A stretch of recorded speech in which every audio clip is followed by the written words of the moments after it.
we think AI is right now largely an aggregation mechanism, right? Like it learns everything from humans and it'll give you something in a very concise way. I actually think that's a very small benefit of AI. In fact, the largest benefit of AI is the original insights that it'll be able to generate that allow us to solve problems that we were never even able to dream of solving in the past.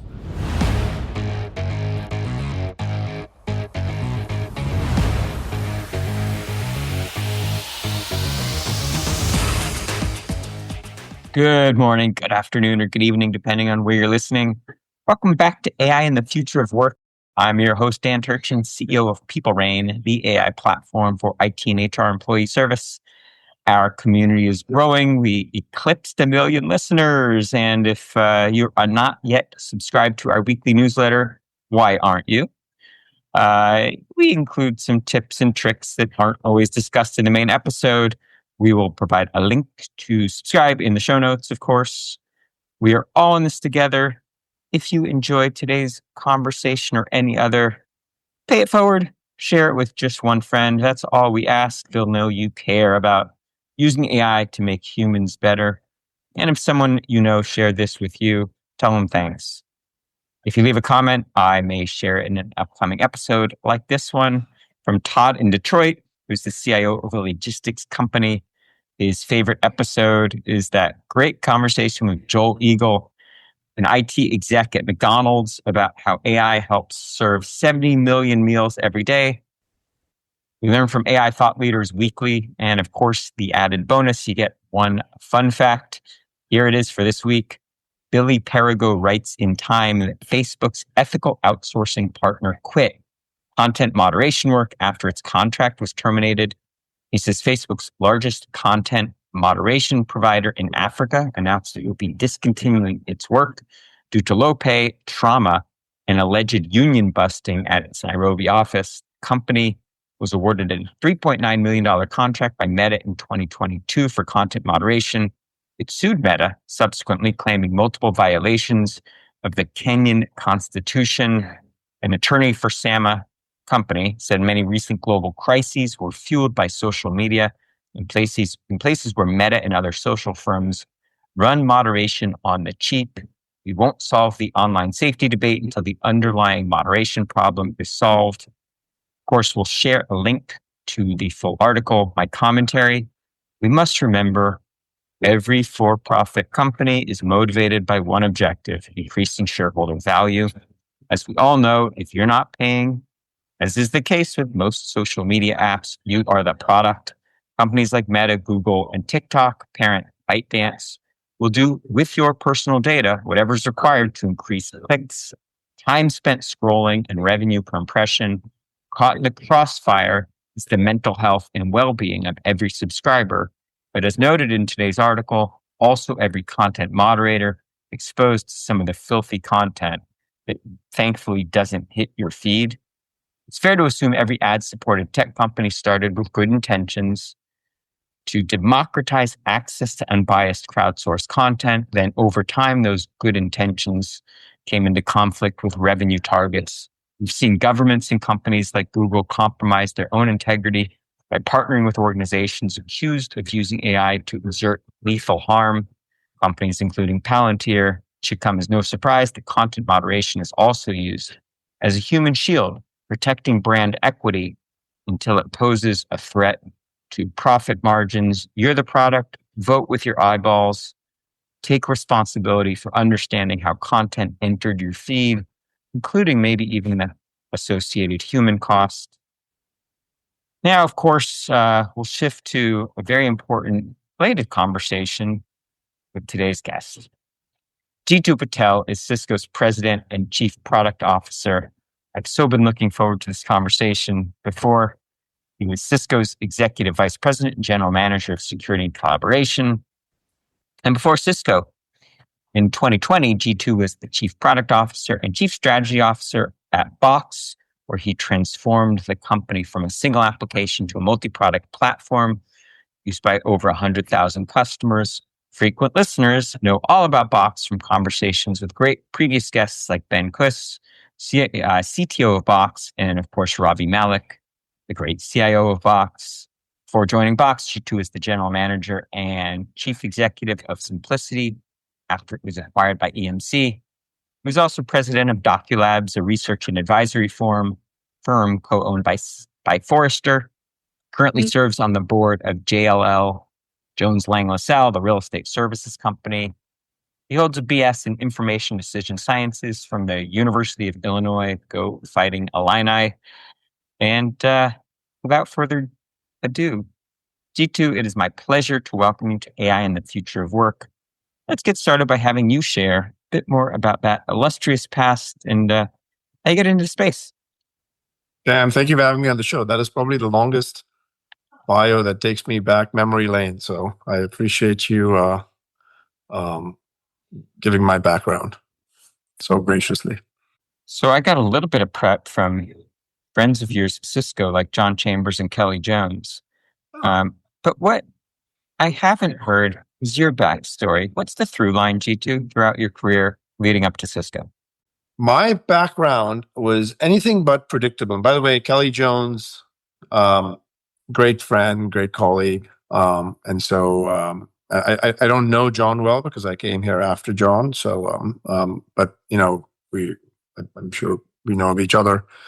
But if you think about my background and say, what is the central thread? It was to essentially focus on solving problems that could have a meaningful impact on a very large population within the world with what we end up doing. And so, I started my career actually not at scale at DocuLabs, like you mentioned. And one of the things that after a while just kept gnawing on me was I really wanted to understand scale, because I found this one thing about, specifically in America, just fascinating was the level of emphasis on scale and being able to build businesses that could get to global scale was just fascinating. And that just required a different way of thinking. And I wanted to learn that way of thinking. And so I decided to go to a very large company, which is exactly the opposite way that you would do it. But most people end up doing it. They started a large company and then go to a startup. I actually started at a startup and then wanted to go to a large company to understand scale. And so I did that at EMC, which was about 60,000 employees. I joined them as CTO of their software division in Silicon Valley. And then from there, I went to Box, where they'd just gone public, about 200 million in revenues. We scaled that up to about 800 million or so by the time I left. And it became a multi-product company, which was really fantastic to watch that transition. And then, coming to Cisco, we had such a different problem to solve than what I'd solved before, which was this was a business at scale in many different markets. And we needed to make sure that we actually created an integrated platform across all of those markets. How does a networking business fundamentally tie with the security business, fundamentally tie with the data business, and have all of these things kind of work harmoniously well together? I've been at it for 5 years. For the past 12 or 14 months, I've been running all product. And I will say I'm having the time of my life right now because it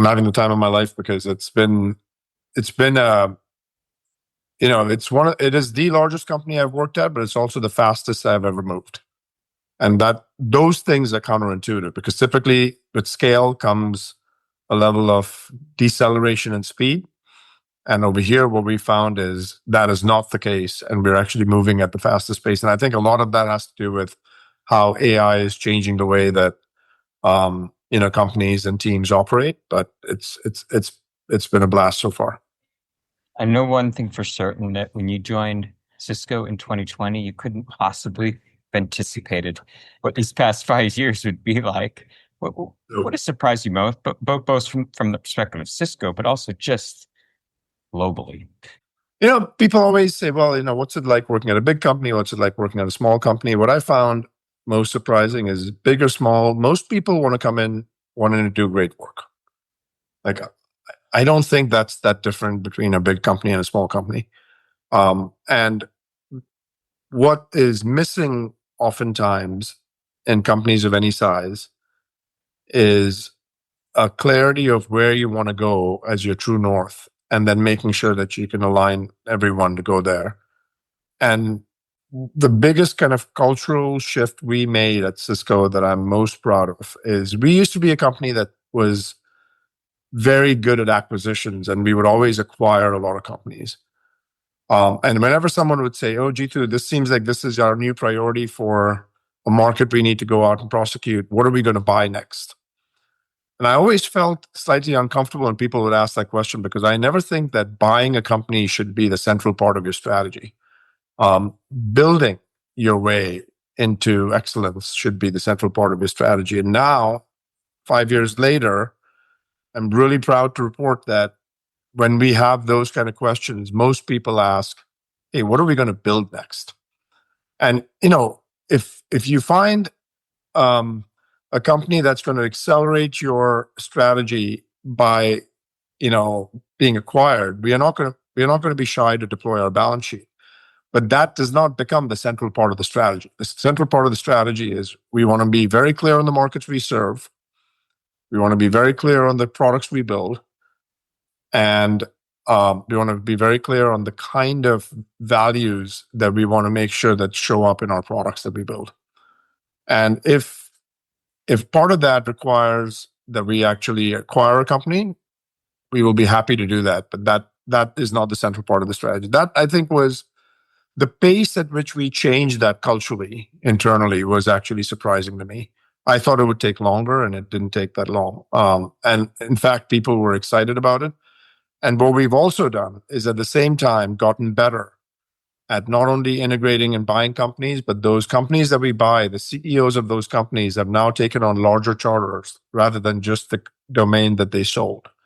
So if they've sold one company, historically what would happen is they would just be focused on that piece of the business. Now what we've got is a lot of my leadership team are ex-CEOs, where the company that we acquired from them was a small company. And that's not even, that product category might not even be the most important product category, but that CEO is now in charge of a much broader canvas. And that I find is culturally very hard to do, and something that Cisco really stepped up, to the opportunity with. And I'm super proud to be part of the team. You talked about the through line in your career being scaling and relentlessly innovating and building great products that people love, that they talk to their friends and family about. I feel like that's the central part of what I feel is important, is if you build products that people love, where word of mouth spreads the virality, that is the only way to scale the business. Because I think no amount of billboards on highways in San Francisco can actually go out and create the level of advocacy that customers find themselves being able to do for you on your behalf when they find out that they love your product and they're delighted by your product. So I think that's the thing that we try to be very obsessed about. Sometimes we succeed, sometimes we don't succeed as well, but that's the continuous kind of bar that we try to get to. Few people thought that Box could evolve into more than document cloud-based file storage. What do you think the equivalent is at Cisco? What do people think Cisco is that maybe does a disservice to what it can be? Cisco used to be thought of as a networking company, and now we are thought of as a critical infrastructure company for the AI era. That includes networking, that includes security, that includes observability, that includes the data platform. All of these things getting fully integrated into integrated whole rather than a sum of piece parts. That's what I think we've done that extremely well. And the beauty about this is the best days ahead of us. We're just getting warmed up. I frequently say that the challenge of being a product person and a technologist is that every day we face 10 interesting opportunities, and only one of them is one that is worth pursuing. And you got to get it right every day. It's so funny you say that, Dan, because the meeting I just came from was a meeting about exercising the muscle of focus, where we had, I never get asked to go pick from, hey, there's a good idea and a bad idea. Which one do you want to pick? it's usually always two great ideas and you have to pick one of them. And it's like the example I give my team is, Apple put the iPad on hold because an iPhone was a better idea. And I think we have those challenges every single day. And one of the ways that I feel like that challenge gets solved is by making sure that you can use AI to fundamentally rethink how you build products, where you don't feel like you're living in a constrained world. But as long as we're living in a constrained world, you have to make prioritization bets and trade-offs. And I feel like that's so important to do, right? I can only imagine, though. I mean, I said 10 and 1, but at Cisco, it's probably 1,001. Like, how do you think about the process of making decisions about what's the one from the 1,000 opportunities that you could pursue? I think we look at a bunch of things that are, kind of first principles based thinking. So, is the problem an important problem to solve? Do we have permission to play in solving that problem because we have unique insights and instinct that others might not have? Because what we don't want to do is just be another Me Too. We want to be someone that can do something that's so uniquely Cisco that has a structural advantage that others can't just easily replicate by throwing 1,000 engineers at the problem. The third thing is we need to make sure that we tie this to a go-to-market. So, way too often, product people build products and then they blame the sales team for not selling it. They'll be like, "Oh yeah, our sales team doesn't know how to sell it." And I always think about it like if you are looking for miracle workers in sales to sell your product, that just means that you didn't build a great product.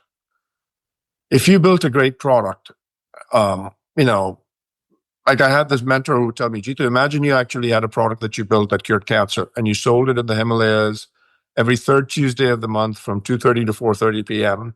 Do you think you'd need a very large advertising budget?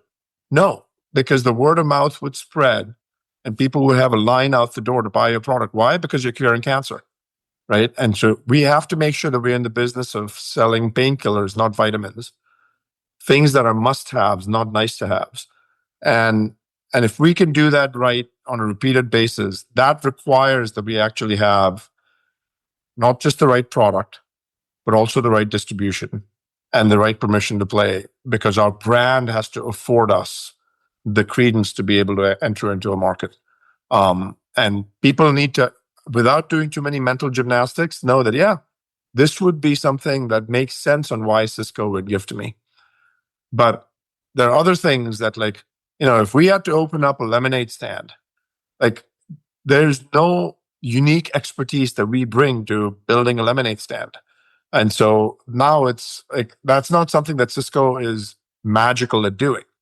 And so we have to make sure that we find things that are going to be meaningful advantages because of our perspective and our structural advantages that we have in the market.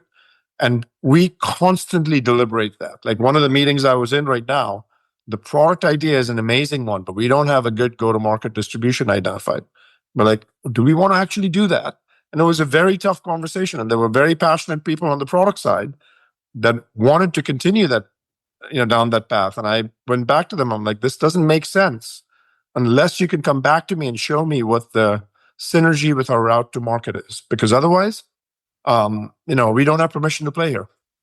Building on that theme, it is not controversial to say that Cisco built the infrastructure for the internet.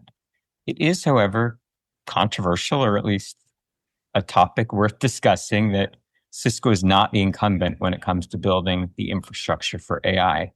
How do you think about the opportunity ahead of you, and what is the likelihood that Cisco can have similar success in an AI first world to what it had when the internet infrastructure is being built out?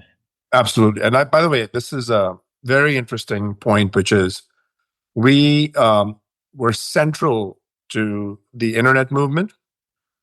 Then we missed the cloud wave, completely missed it,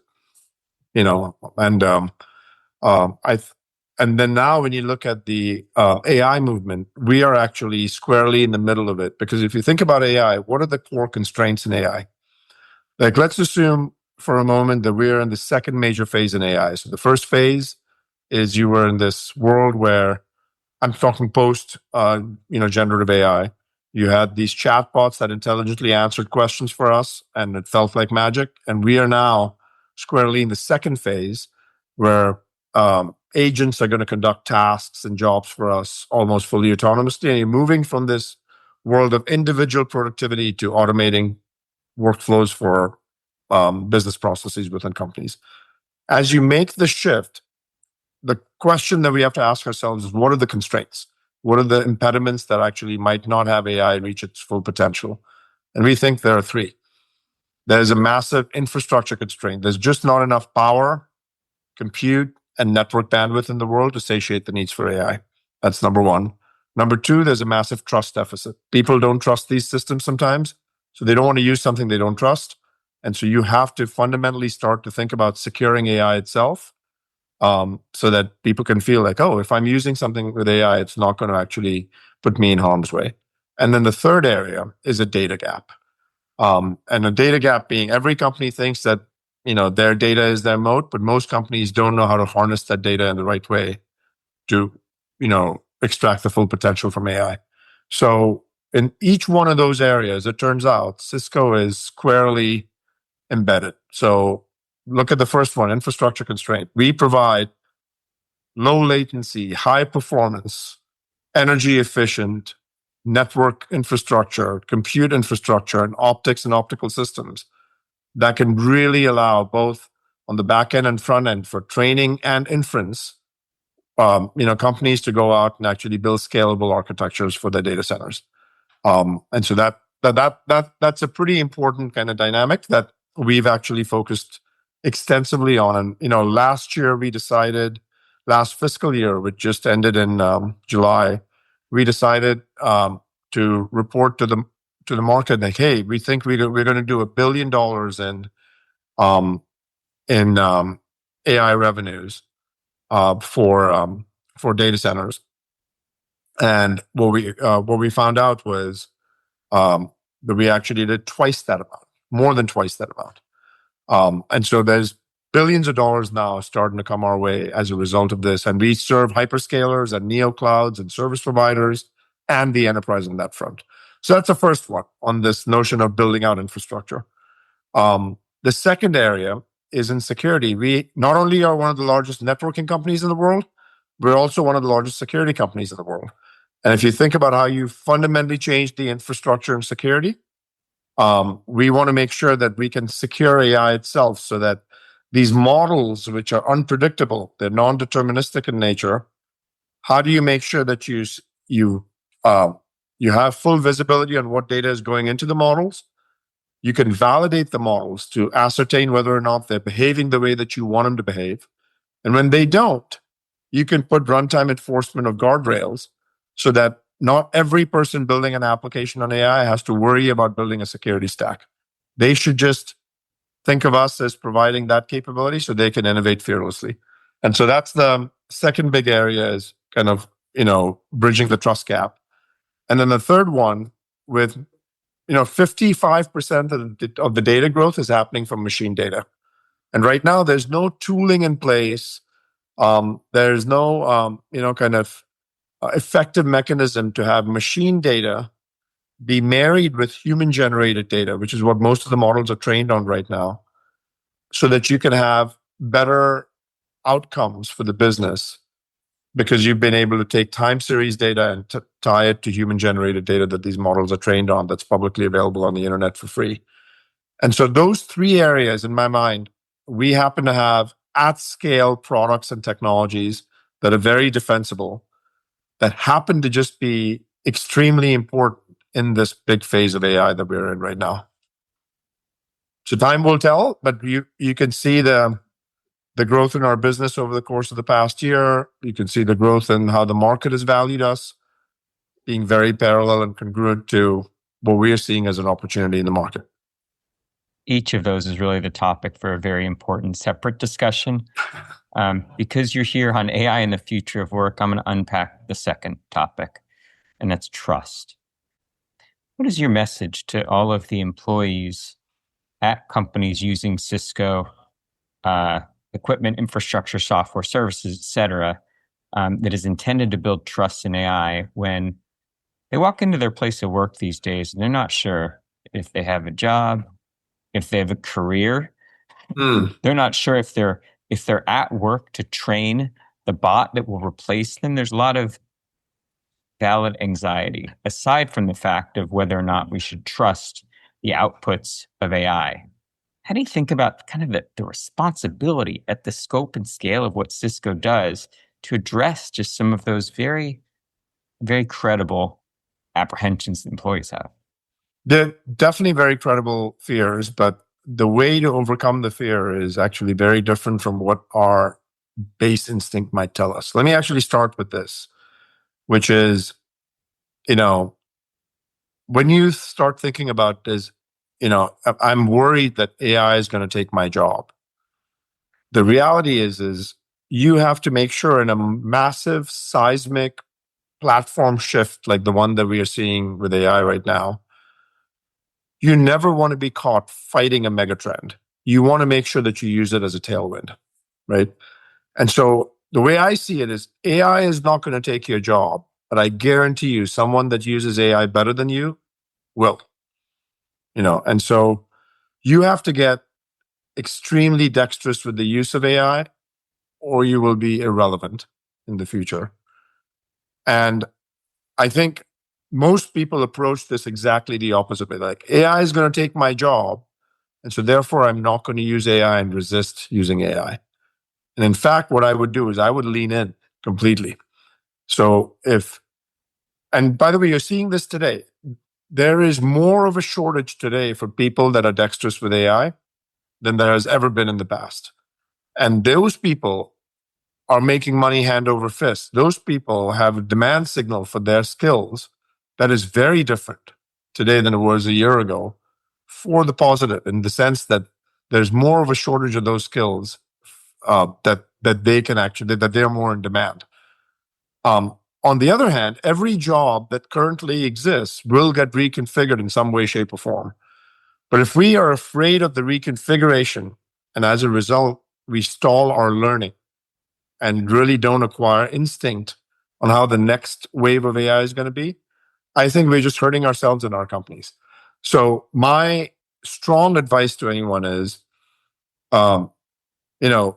start to think about ways. This is like one of the most exciting times to really immerse yourself, because the kind of problems, like one of the things that most people worry about with AI is, AI is going to take my job.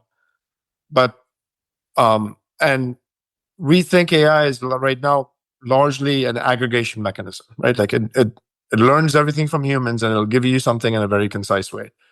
I actually think that's a very small benefit of AI. In fact, the largest benefit of AI is the original insights that it'll be able to generate that allow us to solve problems that we were never even able to dream of solving in the past. And as a result, you can completely have a very different class of ambition than what you might have had before on what you can do to go out and alter the state of the world. And that, in my mind, is a great time to be alive in tech. It's not something, yes, you could be apprehensive. Yes, it can be intimidating.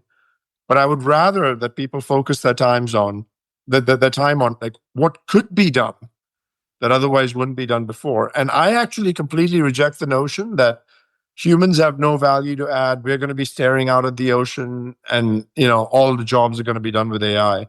I think that's just nonsense. In fact, what I feel is humans will have more value to add, but the kind of value that we will have to condition ourselves to add will be very different from just base level repetitive activity. It'll be things that we can do by applying our judgment, by applying our instinct. That'll be very different from what can be done. There'll be things that AI does better than us, and then there'll be things that AI cannot replicate humans at. Focus on the things that are irreplicable by AI, which are jobs that humans do today, and pivot to building expertise over there, with AI being a core companion of yours. Jeetu, that's a mic drop right there. That's a great answer. And to all listeners, that's the president of Cisco telling you that Team Human wins. And humans For sure. augmented by AI is the future of work. It's not something to be feel threatened by. Let's take it a step further. So when you and Chuck and Kelly, leadership team at Cisco, are thinking about the enormous amount of influence that you have over culture, technology, strategy, what does responsible AI mean to you? I think at the very core, Silicon Valley has had kind of an approach which is disruption is going to happen with any new technological shift, and there's going to be collateral damage. And I feel like that is probably not the right way to approach this problem. I feel like you have to approach this problem, which is you have to look at the meaningful upside that these technology shifts can provide, and don't be delusional about the downside. Like, know that there's a material downside scenario that you have to also be able to help solve for. And if you can do that well, then what will end up happening? And by the way, it is our responsibility collectively as a tech community to make sure that retraining and upskilling of the workforce that needs to be done is actually happening throughout the world, because there is going to be very few jobs. And I was talking to a VC over the weekend, and he had a really interesting perspective, Mamoon. He said there's going to be two classes of really interesting businesses. One of them is where you go completely analog, build something with a high human element and services, and a company with healthcare, or a company that actually does more around physical fitness or something of that sort, which is not dependent on AI, because there's the physicality of things is really important, and humans are going to value that. The second thing is you go completely pivot the other way and make it AI first as a company. But don't be in that middle ground, because that middle ground is what might actually cause you a lot of hurt. Like, don't go in there with a level of trepidation. So like for Cisco, like I mentioned earlier, like we are very clear that we're going to be an AI first company, and we are very clear that if we don't use AI and embrace it to the fullest, we will be irrelevant. And so will every person that's at Cisco. So every person at Cisco, and like, for example, my entire leadership team has 50% of their bonus solely based on, are we going to be able to use AI in building products and coding? Why is that important? It's not because we want to reduce the number of coders. It's because the number of ideas we have to go out and prosecute are far larger than the resources we have available to us. And so what we want to do is make sure that everyone can actually get to be 10x to 50x more productive. Because if my 27,000 engineers could give me the throughput of 270,000 engineers, I am still not short on ideas. But right now, I am massively short on execution. I'm massively, kind of short on execution resources available. So if AI can augment that, we can increase our throughput capacity. Boy, that would be magical. So I feel like everyone has to get retrained. You can't just hire people that only have an AI background, but anyone who is not going to go out and get themselves skilled enough for an AI background is probably not a good fit for Cisco in the long run. And that requires that we give them the right level of support. But on the other hand, you also have to own your own learning. Like, I always find it interesting when people are like, well, what programs are you going to put in place for me to learn about AI? I'm like, it's called the internet. Like, the whole premise of ChatGPT was I ask it a question, I get an answer from any walk of life. We should make sure that we take advantage of that tooling and get ourselves to a level of dexterity, because intelligence is now available in a very easy way. And it's no longer knowledge that differentiates you. It's the way in which you ask questions and solve problems that's going to differentiate you. So you have to make sure that you're using these tools as companions. It's a good example. About 50% of your team's bonuses, and that is a very stark example of how to operationalize And this year we'll do it just for my leadership team. Next year, you'll actually start to see it go on a much broader aperture. And why is that? Because look, at some point in time, if people aren't really growing at the pace of AI, then you're being left behind. This is the thing that's for certain is where Cisco is today is not where it's going to be in 10 years from now. It's either going to be materially better or materially worse. And actually, the singular dimension that actually will determine that is how do we shift the culture of the people so that they can actually take advantage of all of this new innovation that's happening in the market. And by the way, we benefit from that new innovation anyway because we sell infrastructure to power that new innovation. So if we don't do it, who else is going to do it? You know? So along those lines, I got to get you off the hot seat. I know it feels like we're just getting started, and I hope that you come back and we continue the conversation, including, by the way, I assume you're referring to Mamoon Hamid from Kleiner Perkins. Yep. Wonderful visionary VC. Amazing. Mamoon, I assume you're listening. Please take me up on the offer. Come and continue that conversation with Jeetu and I on an episode. But Jeetu, before I can let you get off the hot seat here, I've got one last important question for you. You mentioned kind of that 10-year time horizon. Let's say that Jeetu and Dan are back here having a conversation and it's 2035. And up at the front, you talked about some of the limitations that could potentially constrain adoption of AI, from power to compute, token costs, a variety of important issues that we have to tackle. What do you think we're going to be talking about in a decade? That maybe, is it a different set of constraints? Where are we at in a decade? Firstly, I hope that we are squarely living in an era where resource constraint is not going to be the largest challenge that we all face in some of the really important aspects of life. Like, for example, if you think about some of the most important problems we need to solve in the world, whether it be healthcare, whether it be national security, whether it be getting, every one of the 8.5 billion people that we have on the planet to be self-sufficient, and not have to feel like they are, they're living in poverty. All of those pieces, I feel like we will have made meaningful strides towards. And 10 years is a long time, but it's an extremely long time given how fast we're moving right now. That we hopefully, I think scientific progress will probably go up 1,000x in the next few years. And as a result, like the pace at which we cure diseases, the pace at which we kind of tackle some of the hard problems in the world will be very, very different than where we are right now. On the other hand, I feel like there's going to be some aspects of humans that I don't think change.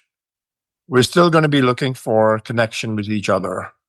We're still going to be looking for, like Sam Altman talks about this, like he's like, there's always going to be a need for status and prestige that is kind of built in the human psyche, and that people will still seek that out in some way or form.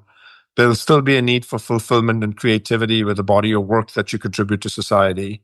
All of those things, whether good or bad, like I put status in the not so good category, and I put like things that we do, like solving some of the other problems that we've talked about in the great category.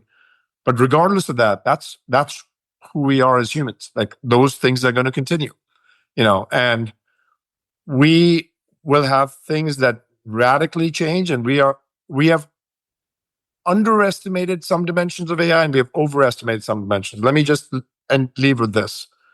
What we have massively overestimated is that humans will have no value and AI will take care of everything in the world. I think that, like I said earlier, that is not a credible line of thinking.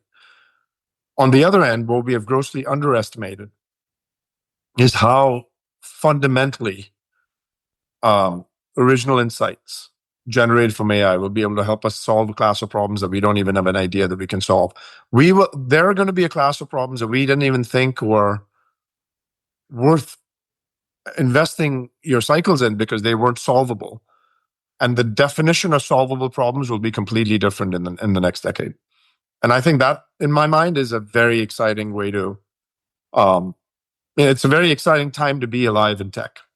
And we're going to have many more opportunities to have the conversation and see how both of our, and how accurate both of our prognostications are going to be. But as you said, no better time to be alive. And I so celebrate what you and the team at Cisco are doing, and you are changing the world. And I'm really, really, really glad you came and shared some thoughts with us. And gosh, on behalf of Team Human, I think I can say we're all rooting for you. Jeetu, where can the listeners learn more about you and the great work that your team's doing? I think probably the best place where I am most active is on LinkedIn, and then a little bit on X. But I think start with LinkedIn. You'll probably get the most amount of long form thinking from me over there. Good. Well, you go out, keep changing the world, all right, and come back and tell us all about it. Thank you, Dan, and congratulations on 1 million listeners and over 300 episodes. That shows consistency and persistence, which is so important. So thank you again for having me on the show. That community exists is because great thinkers and doers are out there who want to come educate this growing community of people who care about humans and the future of AI. So you're now part of the solution, part of the community. So welcome, Jeetu. Thank you so much. Great hanging out. All right. Great work. Likewise. Take care. Well, gosh, that is all the time we have for this week on AI and the future of work. As always, I'm your host, Dan Turchin from PeopleRain. And of course, we're back next week with another fascinating guest.